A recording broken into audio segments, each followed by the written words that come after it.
ආයුබෝවන් සාදරයෙන් පිළිගන්නවා ලකීස් ලයිෆ් YouTube channel එකට. අද මැයි 9 වෙනිදා. හැම මාසෙම 9 වෙනිදාට අපේ හීල් දාණය තියෙනවා අපේ ගේ ළඟ පන්සලට.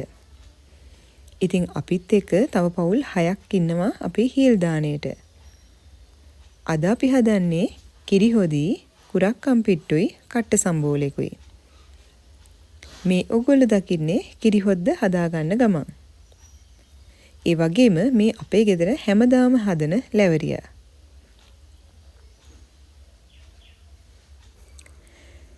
මේ ඕගොල්ලෝ දකින්නේ කුරක්කම් පිට්ටු ටික. ඉතින් විජේ නිෂ්පාදන කියන කුරක්කම් පිට්ටු පැකට් එකෙන් තමයි මේ කුරක්කම් පිට්ටු හදාගත්තේ. ඇත්තටම හරිම සුවඳට, හරිම රසට මේ කුරක්කම් පිට්ටු ටික තිබුණා.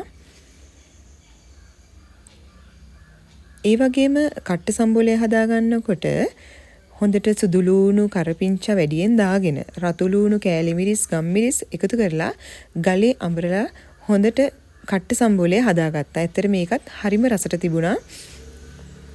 මේ දවස්වල වැස්ස නිසා ගේ වටේට මල් පිටලා තියෙනවා. ඉතින් මේ අපි පන්සලට මල් අරගෙන යන්න නෙලාගත්ත විදිහ. ඉතින් පන්සලට ගිය වීඩියෝස් නම් ගන්න බැරි වුණා.